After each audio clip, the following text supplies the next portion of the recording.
La majorité des gens ont peur d'aller voir leur crush, alors même qu'ils ont toute leur chance avec elle. C'est souvent dû à des problèmes de confiance en soi ou même d'anxiété sociale. Ils se disent souvent que c'est pas des personnes suffisantes, qu'ils sont pas à la hauteur et du coup ils ont juste pas envie d'y aller quoi. Du coup aujourd'hui on va voir pourquoi tu dois aller voir ton crush tout de suite. Au collège, il y avait une fille dans ma classe que j'aimais bien. Alors je traînais souvent avec elle et tout, et au fur et à mesure, il y a des sentiments qui sont développés. Sauf que je suis jamais allé la voir et que je lui ai jamais dit que j'avais des sentiments pour elle. Tout simplement parce que je me disais que j'avais aucune chance et que de toute façon ça servait à rien. Et au final, je suis juste devenu son meilleur ami pote et il s'est jamais rien passé. Heureusement, quand je suis allé au lycée, je l'ai plus jamais recroisé vu qu'on n'était pas dans la même zone. Et du coup, l'histoire s'arrête là. Vous avez probablement actuellement une crush, une personne pour qui vous avez des sentiments, vous avez envie de lui avouer, de passer du temps avec elle et peut-être d'avoir une relation. Et vous avez sûrement peur d'aller voir cette personne, vous dites que vous avez aucune chance parce que vous n'êtes pas une personne suffisante. Mais la vérité, c'est qu'il faut aller la voir. Même si ça marche pas, il faut aller la voir. Et je vais l'expliquer maintenant. En fait, si tu vas voir cette personne et que ça se passe bien, c'est une bonne chose parce que du coup tu vas avoir une relation, tu vas apprendre et ça va être incroyable. Et si ça se passe mal, soit qu'elle te rejette, soit que la relation se passe mal et que vous arrêtez de vous parler, ça va quand même être une bonne chose parce que vous allez pouvoir tirer des leçons de ce qui s'est passé. Vous allez avoir eu soit un début de relation, soit un début de flirt et du coup, ce que vous avez fait, vous allez tirer des leçons.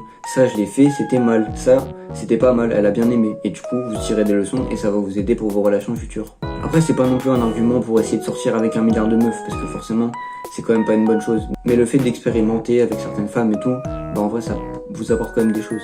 Après il y a beaucoup de gens qui tirent des mauvaises leçons du rejet, notamment ce mouvement qui a énormément explosé l'année dernière sur TikTok, le vilain arc. Vous l'avez sûrement déjà vu passer, ils sont là, capuche, casque et tout, avec la grosse sonque, en train de se dire voilà je vais me venger parce que ça s'est mal passé, parce qu'ils se sont fait quitter par leur meuf et ils se sont fait tromper et du coup ils deviennent dark et tout. Mauvaise nouvelle. Et ça en soi c'est pas forcément une bonne chose. Parce que certes, la rage c'est une bonne chose. Pour moi, l'une des meilleures sources de motivation, c'est la rage. Le fait d'être énervé, ça peut te motiver à vraiment travailler dur. Mais le problème avec ça, c'est que tu vas devenir littéralement la pute de la meuf. Parce que quand tu t'entraînes, que tu essayes de t'améliorer et tout, tu vas penser à cette meuf. Tu vas te concentrer sur elle, te dire, je fais ça parce que elle m'a quitté. Et du coup, en fait, elle va pas quitter ton esprit, ce qui est une mauvaise chose. Parce que normalement, si la relation s'est finie, il faut que tu essaies d'oublier cette personne. Donc le fait d'avoir la rage, c'est bien, mais faut pas penser à cette meuf en fait. Du coup, essayez d'avoir des relations, je sais que c'est important et je sais que ça va faire mal si ça se passe mal. Mais c'est une bonne chose parce que cette douleur va vous motiver à travailler et à vous améliorer. Bah oui les gars, on est sur une chaîne dev perso, on pense quand même à s'améliorer. Du coup, c'est une bonne chose. Faites-vous quitter. Essayez vraiment d'aborder quand même des meufs. J'ai dit un peu plus tôt qu'il faut pas trop aborder des meufs, mais abordez quand même des meufs et prenez-vous des râteaux. Je sais que ça fait mal, que c'est dur, mais il faut se prendre des râteaux pour tirer des leçons et s'améliorer. Parce que ce qui va se passer, c'est qu'en vous faisant rejeter, vous aurez une source de motivation pour travailler dur.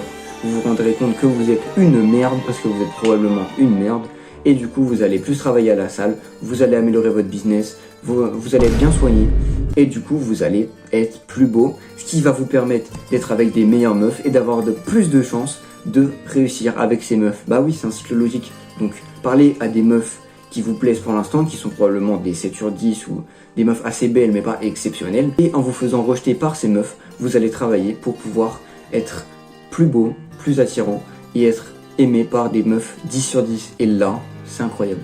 Le seul problème, j'ai vu pas beaucoup de gens en parler, c'est qu'en fait, en général, quand t'es en train de penser avec une meuf, quand t'es en flirt ou un truc comme ça, tu penses tout le temps à la meuf et du coup, t'arrives pas à te concentrer sur tes objectifs. Donc il faut que ce soit des périodes courtes et que ça arrive que certaines fois dans l'année. Par exemple, tu essaies de parler avec une meuf pendant, 2-3 semaines, ça va être une période où tu vas pas beaucoup travailler et c'est vraiment une mauvaise chose, mais il n'y a pas d'autre solution. Ça va mal se passer ou ça va bien se passer, tu vas avoir une relation et là c'est cool, mais ça va probablement mal se passer, même si je souhaite évidemment pour toi que ça se passe bien. Mais du coup, le fait que ça se passe mal, ça va faire que tu vas être motivé, que tu vas travailler pendant, on va dire les 2 prochains mois et tu vas vraiment avoir une source de motivation parce que tu vas te rendre compte que t'es pas suffisant pour l'instant et que du coup tu vas pouvoir travailler dur. Du coup voilà, la leçon de cette vidéo, comme toutes les vidéos de ma chaîne, n'hésitez pas à en regarder d'autres, abonnez-vous. Et c'est vraiment travailler dur. Essayez d'être la meilleure version de vous-même, comme je l'ai déjà dit, des centaines de fois. Soyez une putain de bête. Travaillez dur, travaillez pour vos objectifs et vous trouvez une femme qui vous correspond. Alors je crois pas non plus au concept de la femme de sa vie, du fait qu'on est compatible qu'avec une seule personne sur la terre entière. Je pense qu'on est compatible avec un très léger nombre de personnes, mais quand même on n'est pas compatible qu'avec une seule femme. On va dire allez, avec 10 000 personnes sur la Terre, si vous êtes vraiment extrêmement spécifique, ou allez, si vous êtes quelqu'un d'assez normal, en général c'est plutôt 1%. Du coup, améliorez-vous, voilà, je l'ai déjà répété des milliers de fois, mais bon, voilà. Bossez, allez travailler, abonne-toi, like, mets un commentaire, si t'as kiffé, j'espère que t'as kiffé, donne-moi des retours en commentaire, et on se retrouve dans une prochaine vidéo. A plus les mecs, allez bosser.